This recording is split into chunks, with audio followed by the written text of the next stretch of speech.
또 3일 동안 여러분 다 평안하셨지요? 예. 오늘도 서로 말씀을 나눌 때에 하나님께서 우리에게 깨닫게 하시고 또 우리의 삶에 생명 있는 말씀으로 역사하시기를 축원합니다. 오늘 말씀 제목은 하나님 역사에 대한 반응이다. 그렇게 말씀 제목을 붙여봅니다. 여러분 병원에서 그런 경험을 했거나 또 그런 것을 본 적이 아마 여러분들에게 있을 거예요. 병원에 가면 응급 환자가 오면 의사들이 제일 먼저 어디 체크해요? 혈압 체크? 혈압은 보통 간호사들이 체크하죠. 대체적으로 조금 이급해 보이는 환자가 오면 여기에서 후레쉬 같은 걸 하나 해가지고 그렇게 눈을 까고 이렇게 보죠. 그게 저는 뭐 깊이는 모르겠습니다만 이게 이렇게 불빛을 비치면 이제 반응을 보면서 이분이 의식이 얼마나 있는 건지 얼마나 이중한 건지를 본다고 그래요. 대체적으로 이렇게 불빛을 붙이면 동공이 작아져야 되겠죠? 커지면 이상한 거죠?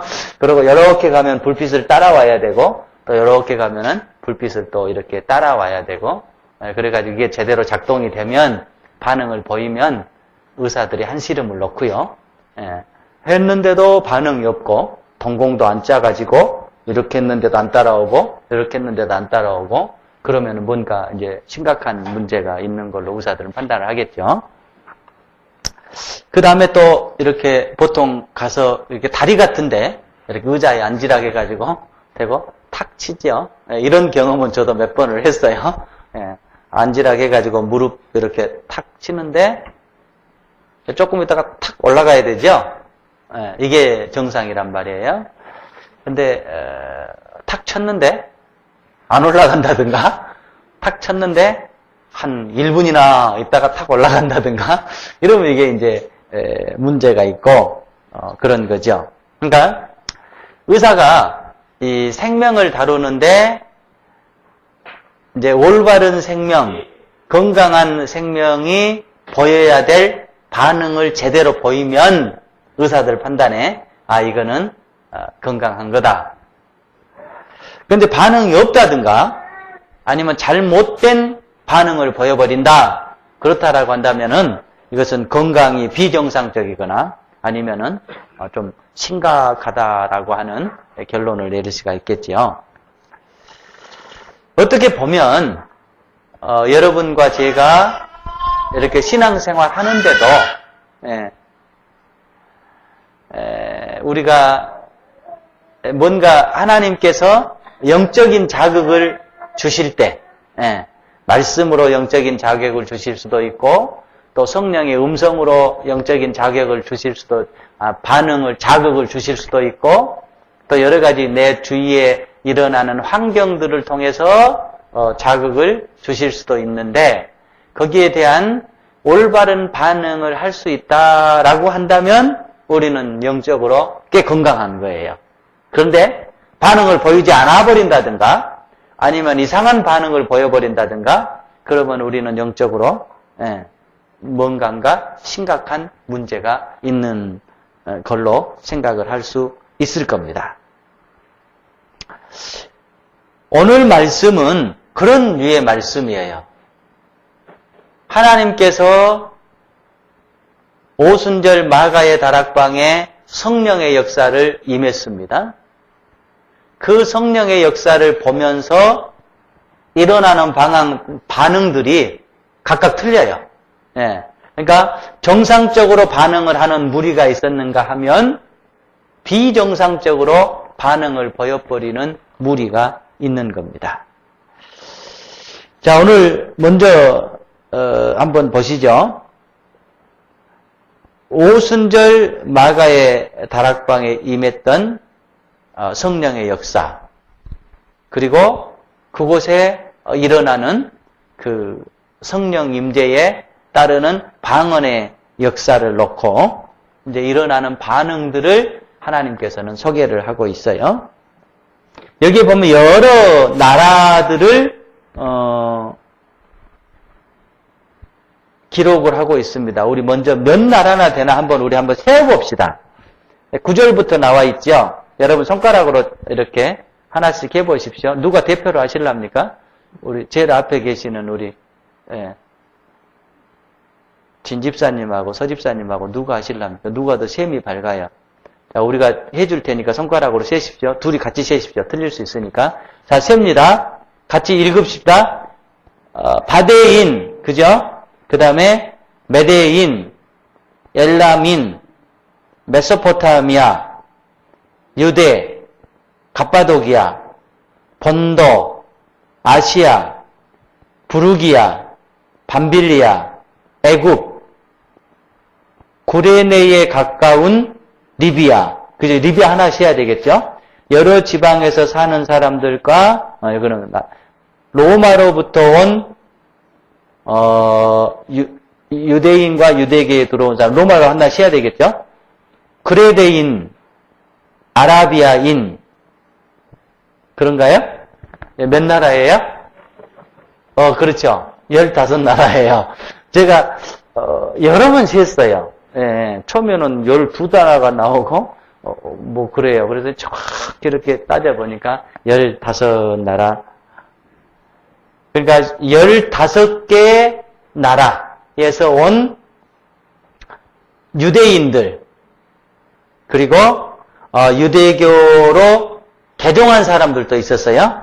사람들이 왔어요. 그러니까 10절에 보면 유대인과 유대교에 들어온 사람들, 이 사람들이 지금 예루살렘에 모였어요.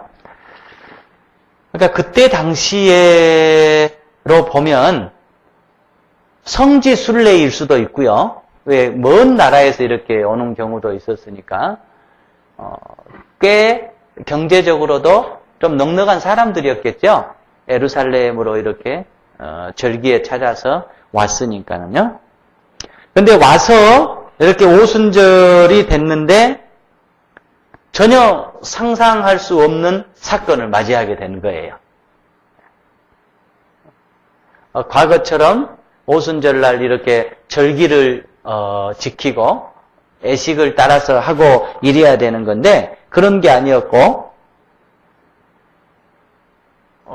소위 예수님의 제자들이라고 하는 사람들이 이상한 소리를 하고 이제 이런 것들을 하고 있으니까 그것을 보면서 이들이 이제 놀라게 됩니다.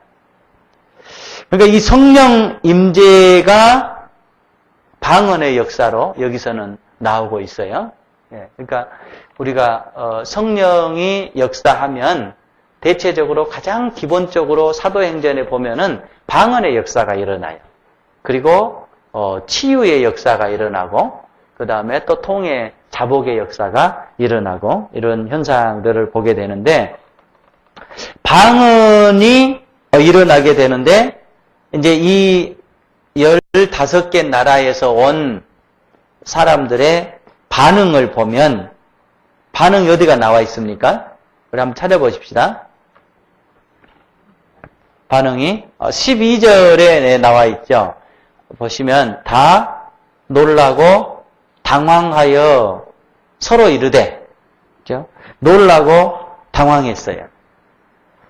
이게 놀라고 당황한 것은 뭐 처음 본 사건이니까 놀라고 당황할 수밖에 없었는데 거기서 그치는 것이 아니라 이제 더 나아가서 보면은 서로 이르되 이 어찌된 일이냐? 놀라고 당황한 것으로 끝나는 것이 아니라 이게 뭔 일이냐? 라면서 오늘말로 하면은 조사를 하는 겁니다. 그리고 해석을 하는 것입니다. 그러니까 하나님 성령의 역사로 방언의 역사가 됐는데 그 방언의 역사를 놓고 이 15개 나라에서 온 사람들이 이제 해석을 해요. 반응을 보이기를 시작합니다. 반응을 보이기 시작하는데, 한번 찾아보시죠. 두 가지 반응을 일으켜요.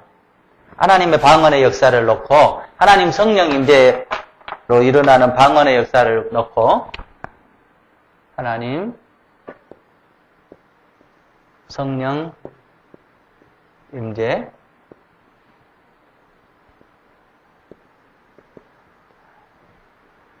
여러분 한번 보세요. 두 가지 반응을 일으키고 있어요. 지금 요 15개 나라에서 오는 사람들이. 하나는 어디가 있어요? 예, 11절에서 우리가 찾아볼 수 있어요. 같이 한번 읽어보시죠. 그레데인과 아라비아인들이라 우리가 다 우리의 각 언어로 하나님의 큰 일을 말함을 듣는도다. 그러니까 하나는 뭐냐면은 이것은 하나님의 큰 역사다. 예, 그렇게 해석을 해요. 하나님의 큰 역사. 그 다음 또 하나의 반응을 보이는 부류가 있어요. 13절에 나와 있죠. 또 어떤 이들은 조롱하여 그들이 새 술에 취했다. 예. 조롱하고 새 술에 취했다. 지금 이렇게 얘기를 합니다.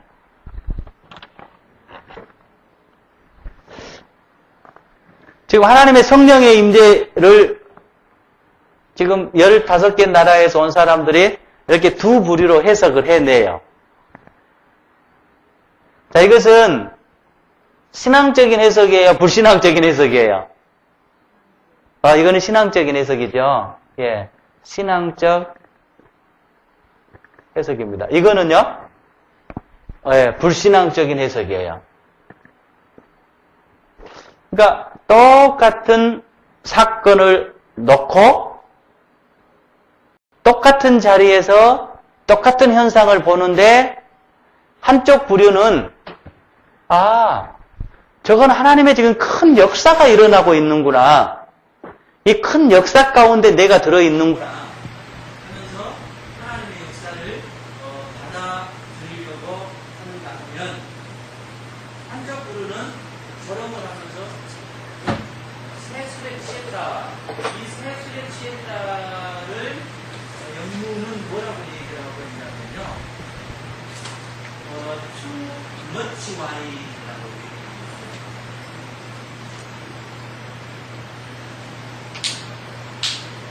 그러니까 술 너무 많이 마셨다. 너무 많이 마셨다. 그렇게 얘기를 하고 있어요. 여러분, 이거는 지금 우리에게 많은 것들을 얘기해주고 있어요. 많은 것들을 얘기해주고 있어요. 왜 똑같은 사건을 어떤 사람은 그것을 하나님의 역사로 해석을 하고 있고 어떤 사람들은 무슨 하는 거 아니야? 네, 이렇게 해버리고 있는 것입니다. 그러니까 지금 사도행전 역사는 이 시각이 계속 흘러가고 있어요. 하나님의 역사는 도도하게 흘러나가는데 그 하나님의 도도하게 흘러나가는 역사를 보고 한 부류는 하나님의 역사에 편승해서 신앙적인 해석을 하면서 하나님의 역사를 따라 나가는 부류가 있고 한 부류는 하나님의 역사가 어찌됐든 간에 상관없는 거예요. 역행하면서 하나님의 역사를 무시하면서 나아가는 부류가 나타나고 있어요. 근데 우리는 생각을 해봐야 돼요. 우리의 삶도 그렇고 교회도 그렇고 모든 이렇게 일어나는 현상들을 보면서 우리는 어떻게 해야 되냐? 둘 중에 하나의 해석을 내려요. 어떤 경우는 신앙적인 해석을 내리기도 하고 어떤 경우는 불신앙적 해석을 내리기도 하고 이렇게. 그런데요. 이게 사람이 성향이라고 그러잖아요. 사람이 성향이라고 그러잖아요. 가만히 보면 부정적인 성향을 가진 사람은 늘 부정적인 해석을 내려요. 예.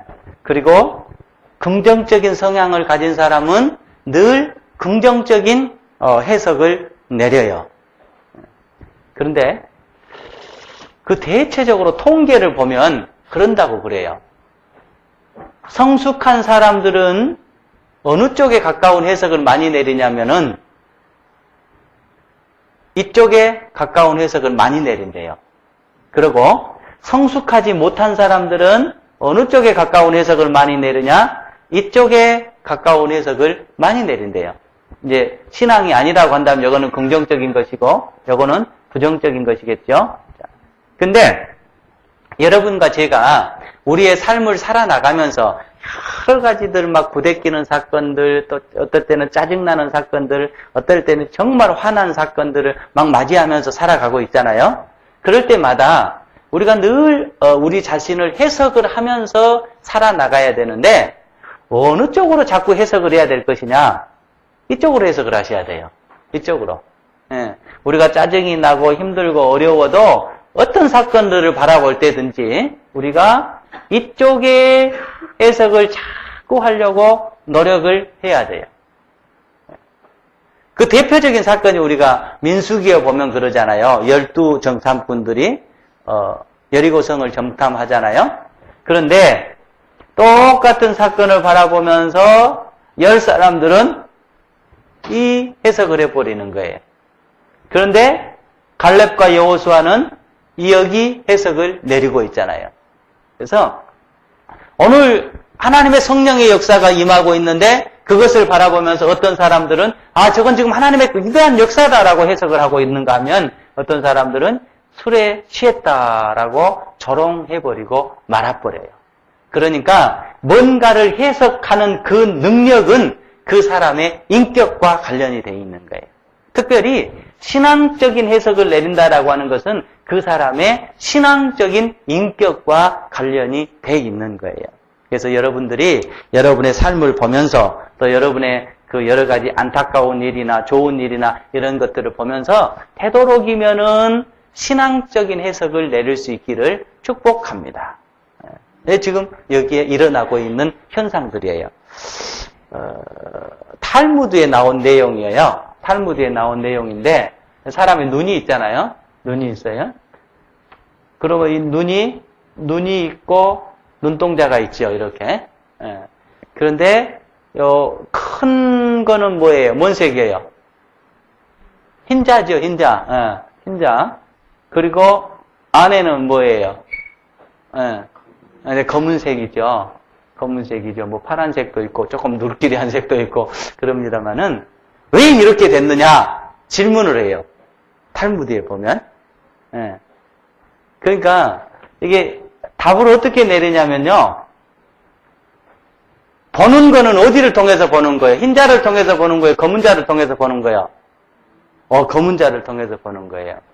그러니까는 하나님께서 우리의 눈을 만드셨는데 이렇게 만드신 목적이 뭘까를 얘기하는데 검은 눈동자를 통해서 흰 것을 보라라는 거예요. 그러니까 검은 것을 통해서 흰 것을 보라. 그러기 위해서 하나님께서 눈을 이렇게 만들었다라고 탈무드는 얘기해요. 검은 거는 뭐겠어요? 어두운 면 속에서도 하얀 것을 밝은 것을 찾으라. 이런 뜻이라고 얘기를 해요. 굉장히 일리 있는 얘기예요. 그러니까 여러분, 여러분의 삶을 또 여러분의 주변의 삶을 또 모든 이렇게 삶을 우리가 바라볼 때 되도록이면은 신앙적인 해석, 되도록이면은 긍정적인 해석, 여러분의 삶에 어려움이 왔을 때도 이걸 보면서 내가 미쳤나 봐, 내가 뭐가 잘못됐나 봐 이렇게 아니라 하나님께서 내 속에 주시는 또 하나의 뜻이 있을 거야. 하나님께서 내게 주신 또 하나의 의미가 있을 거야 하면서 신앙적인 해석을 내려나갈 수 있는 역사가 있기를 축복합니다. 지금 사도행전에 이런 일이 일어나고 있어요. 다음 이제 두 번째로 우리가 생각해 봐야 될 것은 여기 지금 방언의 역사가 일어나고 있어요. 방언의 역사가 일어나고 있는데 이제 이 방언이라고 하는 것이요. 특별히 우리 한국 교인들이 굉장히 이 방언에 대해서 잘못 이해하고 있고요. 또 오해하고 있는 면들이 참 많이 있어요.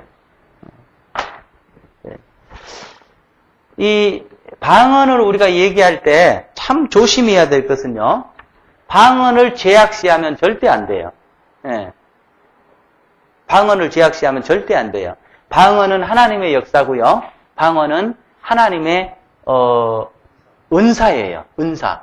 그러니까 여러분 가운데 방언하신 분이 있다라고 한다면 이 방언을 잘 하나님과 기도하는데 은사로 잘 사용을 해야 되고요. 또 방언을 우리가 사모해야 돼요. 예. 그래서 방언은 우리에게 많은 유익을 줍니다. 근데 이제 그럼에도 불구하고 또 유익을 주는 반면에 또 까딱 잘못하면 이 방언이 굉장히 또 잘못 이렇게 부작용들을 일으키기도 해요. 고린도서에 보면 이 방언 때문에 교회가 굉장히 어려움을 겪게 돼요. 그래서 그런 현상들이 방언을 할 때 꼭 일어나는 현상들 가운데 하나인데요. 이제 한번 보도록 하죠. 성경에 나타나는 방언은 두 가지 방언이 있어요. 두 가지 방언이 있는데 하나는 뭐냐면은 이것은 그냥 우리가 이름을 붙이기를 신령한 은사라고 이름을 붙여요. 이런 류의 방언이 하나 있어요. 그 다음에요. 오늘 지금 이 사도행전 2장에서 나타나고 있는 방언은 신령한 은사하고는 또 다른 방언이에요.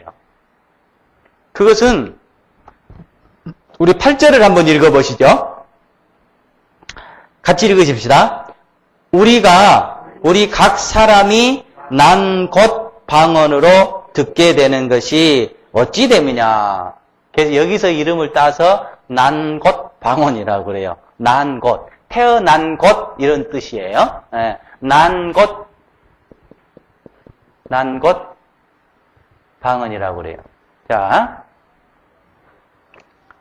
여러분 그럼 혹시 생각해 보셨나요? 지금 초대교회 때 이렇게 120문도 또 12제자 이제 마띠아까지 뽑혔으니까 이렇게 하는데 이 난곳방언이라고 하는 것이 베드로가 설교를 했잖아요. 그런데 그 15나라의 출신들이 와서 들었는데 다 자기가 이해할 수 있는 언어로 들린 거예요. 그러니까 예를 들면 여기에 지금 한국 사람이 앉아 있어요. 여기 영국 사람이 앉아 있어요. 여기 일본 사람이 앉아 있어요. 중국 사람이 앉아 있어요. 한 사람이 선포를 하는데 다 이해할 수 있는 그런 현상이 벌어지는 거예요.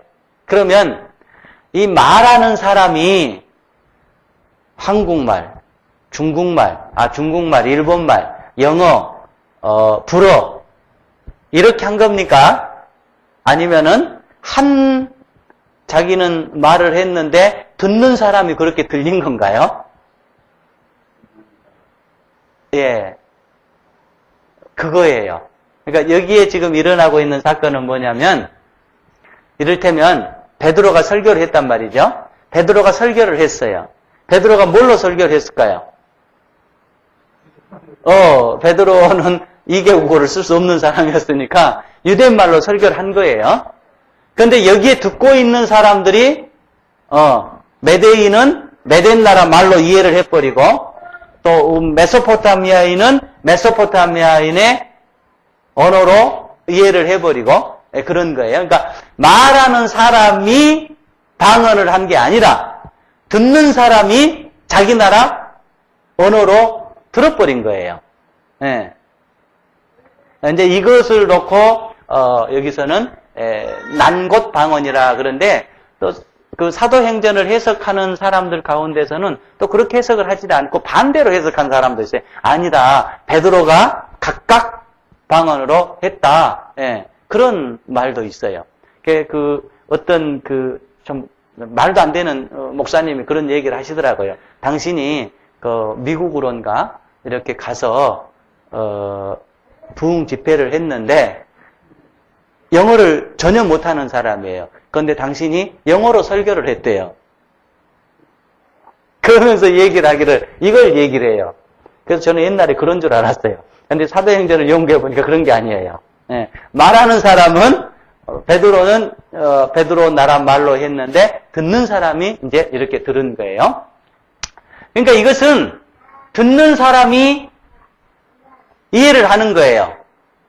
이거는 뭐냐면 말하는 사람도 몰라요. 예. 말하는 사람도 몰라요. 이거는 오로지 누구만 아느냐? 예. 하나님만 아신 거예요. 그리고 통변하는 동사가 있어요. 예. 통변하는 사람은 이 말을 이해를 해요. 이 언어를. 그래서 이제 어떻게 되냐면은 이거는 이해할 수 있는 것이고 이해했던 방언이고 이것은 이해를 할 수 없었던 거예요. 성경에 보면은. 그리고 이것은 누구의 이익을 위해서 그러냐면은 개인의 이익을 위해서 하는 거예요. 하나님하고 이렇게 깊은 영적인 교제를 나누기 위해서 하는 거예요. 근데 하는 사람은 아느냐? 하는 사람도 대체적으로 몰라요. 예, 몰라요. 예. 요거는 뭘 위해서 하는 거냐? 이거는 공동체의 유익을 위해서 나타난 현상들이에요. 그래서 이것은 깊은 개인의 영적 교제를 위한 역사고 이것은 하나님의 전도를 위한 역사로 일어나고 있는 현상들인 거예요. 그래서 이제 이것은 문제가 안 돼요. 왜 문제가 안 되겠어요? 다 알아들어버리니까 문제가 안 되는 거예요. 그런데 이제 이게 문제가 되는 거예요. 이게 문제가 되는 거예요. 어떤 문제가 되는 거느냐? 못 알아들으니까 뭔 부작용들이 나겠어요? 뭔가 잘못 해석하는 부작용들이 난 거예요. 부작용들이 일어난 거예요. 그래서 혹시라도 우리 교회도 이제 이 방언의 은사가 있으신 분들은 조심해 줘야 될 게 뭐냐면은 이것은 공동체 역사에서 할 수 있는 기도가 아니라고 하는 거예요. 왜 그러느냐? 이게 분명히 은사기는 한데 이 하나님께서 하나님과 개인과의 깊은 영적인 교제를 위해서 주시는 은사인데 이게 자기의 영적 은사를 과시하기 위한 모양으로 비춰져 버릴 때가 있단 말이에요. 예.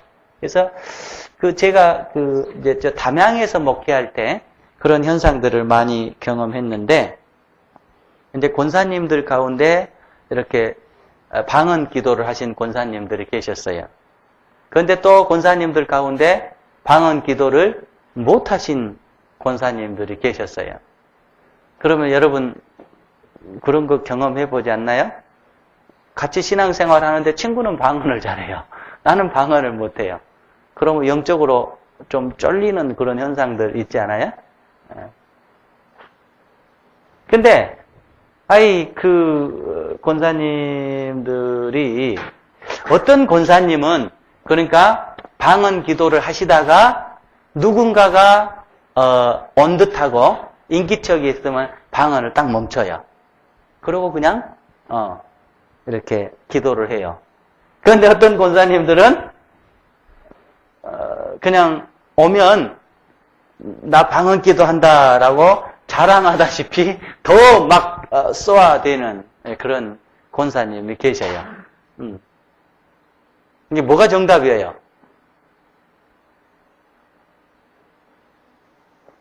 뭐가 정답이에요? 방언 기도를 하시다가 누군가가 옆에 오면 온 듯하면 방언 기도를 멈추고 이게 멈춰지는 거거든요. 그냥 평상시 자신의 기도를 해야 되냐 아니면은 더 강하게 방언 기도를 해야 되냐 뭐가 정답이에요? 예. 우리가 상식적으로 봐도 이거는 하나님과의 나와의 관계지 다른 사람에게 자랑하려고 하는, 과시하려고 그런 거는 분명히 아니단 말이에요. 그러니까 앞으로도 이제 우리가 그런 거를 경험하게 될 것입니다만은 참 조심해 줘야 돼요. 참 조심해 줘야 돼요. 예. 방언을 못한 사람들은 굉장히 이것이 자기의 뭔가 이렇게 자격지심이 들게 하고 이렇게 쭈그러들게 만들게 하고 이런 현상들이 벌어지는 거예요. 그러니까 방언 기도를 하다가도 누군가가 타인이 있는 듯 하면은 방언 기도를 자제하고 뭔가가 이렇게 그런 역사들이 일어나야 돼요. 실제적으로 고린도 교회에서 이런 역사들이 일어났어요. 이런 부작용들이 일어났어요. 그래서 사도 바울이 그 문제를 얘기하고 있습니다. 우리 고린도 어디에 있냐면 고린도전서 14장에 한번 우리 보십시다.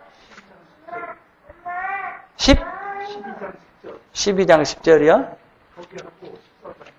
12장 10절.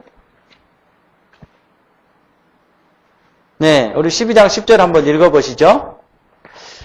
어떤 사람에게는 능력 행함을, 어떤 사람에게는 예언함을, 어떤 사람에게는 영들 분별함을, 다른 사람에게는 각종 방언 말함을, 어떤 사람에게는 방언의 통역함을 주셨나니. 예, 이제 은사의 여러 가지들을 지금 얘기하시는 거고요.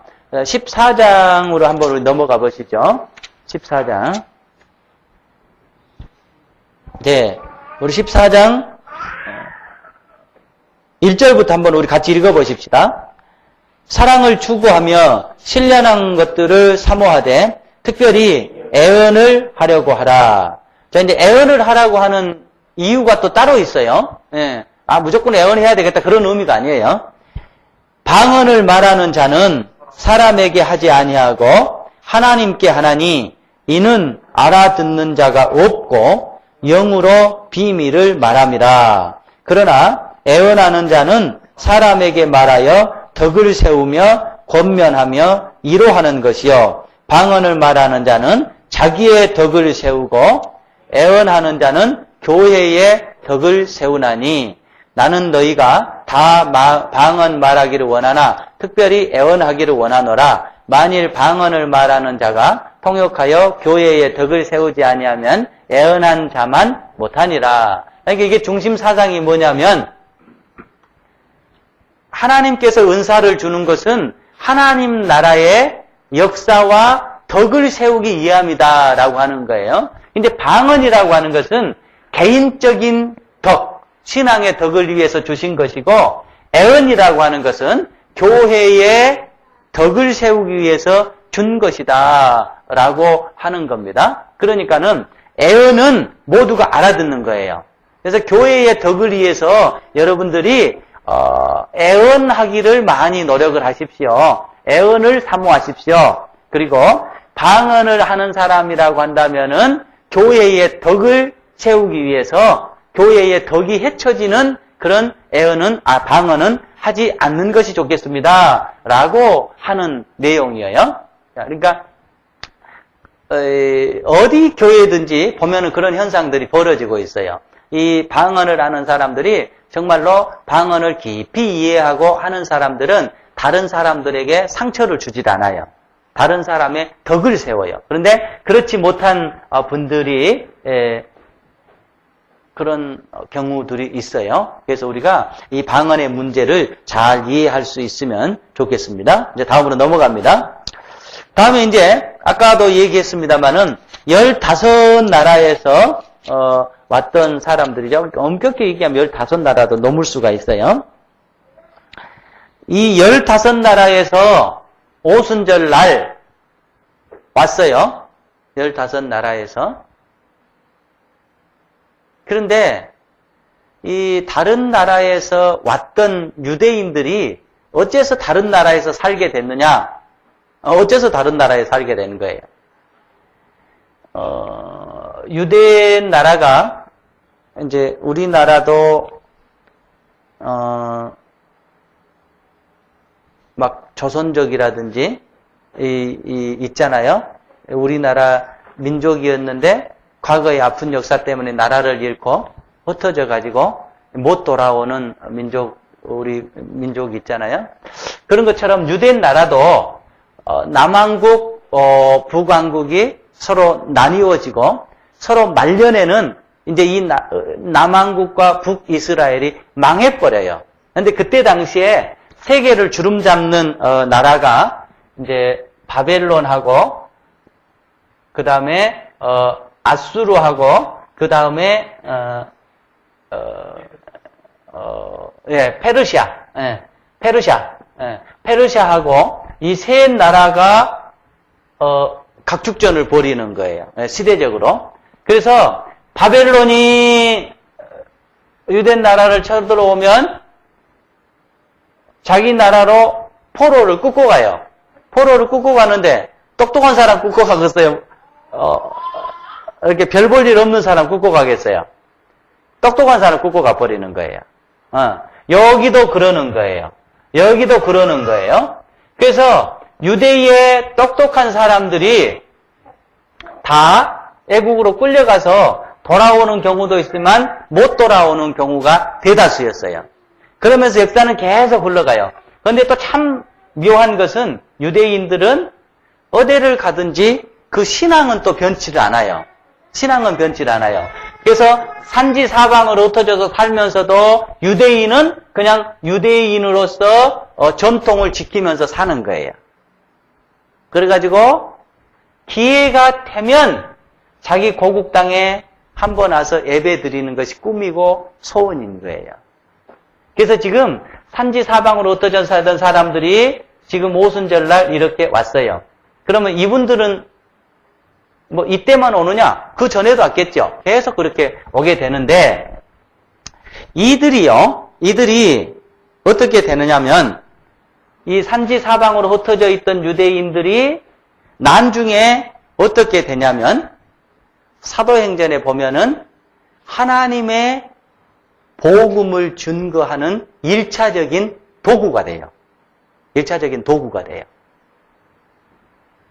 그러니까 이제 유대 나라가 여가 있죠. 그러면 이제 이렇게 세 개가 있다고 칩시다. 그러면 흩어진 유대인 여가 있고 이렇게 공동체로 또 이루고 산단 말이죠. 그럼 사도행전 시대에 사도들이 사방으로 흩어지면서 복음을 전도하잖아요. 근데 제일 먼저 찾았던 사람들이 누구냐면은 누구겠어요?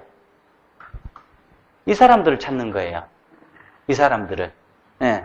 흩어진 유대인들을 찾는 거예요.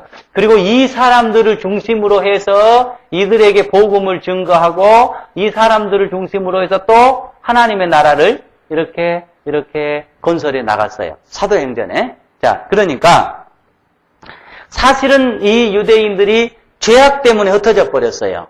하나님의 말씀을 제대로 지키지 않는 죄악 때문에 흩어졌는데 하나님은 다시 죄악 때문에 흩어져 버린 유대인들을 하나님의 복음을 증거하는 도구로 다시 선용하고 있어요. 이게 아주 놀라운 역사입니다. 그러니까 죄악 때문에 흩어져 버린 유대인들이 하나님의 역사를 위한 준비된 영혼이 되는 거예요. 이건 아주 놀라운 역사예요. 그러니까 오늘말로 한다라고 한다면 실수는 누가 했어요? 자신들이 했어요. 그런데 하나님께서는 그 실수마저도 하나님의 역사에 도움이 되는 쪽으로 쓰고 있다고 하는 말씀입니다. 준비된 영혼을 하나님 나라의 역사의 주인공으로 만들고 있습니다. 자, 그러니까는 이 말은요, 바꾸어 얘기하면 여러분 한 사람, 제 한 사람이 우리가 실수를 하지 않고 살아가면 얼마나 좋겠어요. 그렇지만 실수를 하고 살아간다라고 할지라도 그 실수마저도 하나님께서는 당신 손에 붙잡아서 당신 역사의 기둥으로 사용한다고 하는 말씀입니다. 그래서 여러분, 저와 여러분들이 하나님 나라에 가치 있는 다 뭐냐면은 씨앗들인 거예요. 여러분의 삶을 충실히 살아나갈 때, 또 제가 제 삶을 충실히 살아나갈 때, 우리의 삶을 통해서 하나님은 마치 흩어져 버린 유대인을 이용을 해서 하나님 나라의 복음 역사의 주인공으로 만드시시 우리를 하나님 역사를 일으키는 씨앗들로 만드는 거예요. 그러니까 여러분 한 사람은 하나님 역사를 이루기 위한 씨앗이에요. 제 한 사람은 하나님 역사를 이루기 위한 씨앗이에요. 그래서 여러분과 제가 우리의 처지에서 충실하게 신앙의 삶을 살아갈 수만 있다라고 한다면 뭐 실수한다라고 할지라도 잘못된다라고 할지라도 그럼에도 불구하고 우리가 하나님의 신앙 안에서 열심히 살아나가면 하나님은 여러분 한 사람, 제 한 사람을 붙잡아서 미래에 하나님의 역사에 수많은 열매들이 되게 만든다고 하는 것입니다.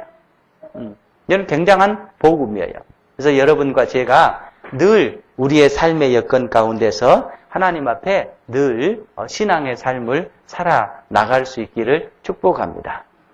여러분의 삶과 제 삶이 미래에 하나님 역사를 일으키는 무엇이다? 씨앗인 거예요. 씨앗. 여러분이 씨앗이고 제가 씨앗이에요. 저를 통해서 제 삶을 통해서 하나님이 무슨 역사를 일으켜 나갈지 알 수가 없는 거예요. 그러나 하나님은 엄청난 역사를 일으키는 거예요. 사도행전의 역사가 바로 그 역사예요. 여러분의 삶이 지금 어떠하든지 여러분의 삶을 통해서 하나님은 또 하나님의 엄청난 역사를 써 나가고 계실 거예요. 미래에 여러분 한 사람 때문에 하나님의 놀라운 역사가 일어날 거예요.